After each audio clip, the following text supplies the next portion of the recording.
আমরা একটি প্রোগ্রামে স্টল নিয়েছি। আমরা শুধু অনলাইন না, অফলাইনেও কিন্তু প্রোডাক্ট সেল করে থাকি। সামটাইমস আমরা আসি, আপনাদের মাঝে আমাদের প্রোডাক্টগুলো দেখিয়ে দিই যে আমাদের প্রোডাক্ট কতটা রিয়েল, কতটা অথেন্টিক, আপনাদেরকে এক্সপিরিয়েন্স করাই, তারপরে কিন্তু আপনারা পারচেস করেন। আপনারা মনে করেন আমরা শুধুমাত্র অনলাইনে সেল করি, আপনারা থিঙ্ক করেন যে অনলাইন থেকে প্রোডাক্ট নিব, কেমন হবে কেমন হবে না। এখানে আমরা আসছি আপনাদের মাঝে, আপনাদেরকে প্রোডাক্ট দেখাচ্ছি, প্রোডাক্টের বিষয়ে বলছি, প্রোডাক্টের কোয়ালিটি সম্পর্কে ধারণা দিচ্ছি, তারপরে আমরা প্রোডাক্টটি আপনাদের মাঝে দিচ্ছি।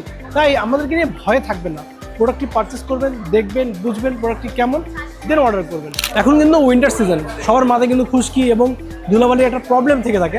আর এগুলো সমস্যার সমাধানের জন্য আমাদের কাছে রয়েছে 3টা প্রোডাক্ট: তাজা অর্গানিক হেয়ার অয়েল এবং তাজা অর্গানিক শ্যাম্পু, যা অনেক জোস, এবং রয়েছে তাজা হেয়ার প্রোটিন প্যাক। তিনটাই কিন্তু বেস্ট প্রোডাক্ট। আমাদের এই কম্বো প্যাকেজে চলছে 30% পর্যন্ত ডিসকাউন্ট এবং সারা বাংলাদেশে ফ্রি হোম ডেলিভারি। তাই আর দেরি না করে দ্রুত বাড়ানো বাটনে ক্লিক করুন, অথবা ফেসবুক পেজে নাম, ঠিকানা এবং ফোন নাম্বারটা দিয়ে অর্ডারটি কনফার্ম করে ফেলুন। Thank you.